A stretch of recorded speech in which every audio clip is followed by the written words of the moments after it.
എൻ്റെ അമ്മോ എന്തൊരു സുഖം. രാവിലെ വീട്ടിൽ നിന്ന് ഇറങ്ങിയപ്പോൾ വലിയ വെയിലും മഴയൊന്നും ഉണ്ടായിരുന്നില്ലേ, നല്ല കാലാവസ്ഥയായിരുന്നു.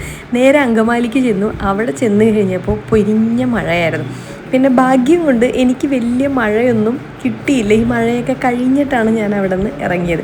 പിന്നെ തൊട്ടടുത്തുള്ള കടയിൽ പോയിട്ട് ഒരു ബീഫും ഒരു ചപ്പാത്തിയും, ഒരൊറ്റ ചപ്പാത്തി കഴിച്ചുള്ളൂ. അതുകൊണ്ട് തന്നെ ബീഫ് കുറേ ബാക്കി വന്നു. അത് പിന്നെ ഞാൻ പാഴ്സൽ ചെയ്ത് വീട്ടിലേക്ക് എടുത്തു. അങ്ങനെ അങ്കമാലിയിലെ കലാപരിപാടികളെല്ലാം കഴിഞ്ഞ് ഇനി ആലുവ ലക്ഷ്യമാക്കിയാണ് പോകാനായിട്ട് പോകുന്നത്.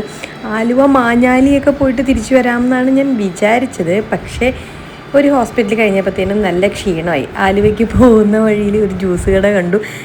മഴ ഉണ്ടായിരുന്നെങ്കിലും ആലുവ എത്തിയപ്പോഴത്തേനും നല്ല ചൂടും നല്ല വെയിലുമായിരുന്നു. കാലാവസ്ഥ ഇങ്ങനെ മാറി മാറി വരുന്നത് അത്ര സുഖമുള്ള പരിപാടിയൊന്നുമല്ല. ഒറ്റ വലിക്ക് തന്നെ അത് ഫുള്ള് കുടിച്ചു. അത്രയും ദാഹം ഉണ്ടായിരുന്നു. പിന്നെ ആലുവയിലുള്ള ഹോസ്പിറ്റലിലൊക്കെ പോയി. ഏകദേശം ഒരു 2:45-3 മണിയോടുകൂടി ഞാൻ ഇന്നത്തെ എൻ്റെ ജോലി അവസാനിപ്പിച്ചു. പിന്നെയും പോകാമെന്ന് വിചാരിച്ചു. പിന്നെ ക്ഷീണം കാരണം വീട്ടിൽ വന്ന് കിടന്നുറങ്ങി.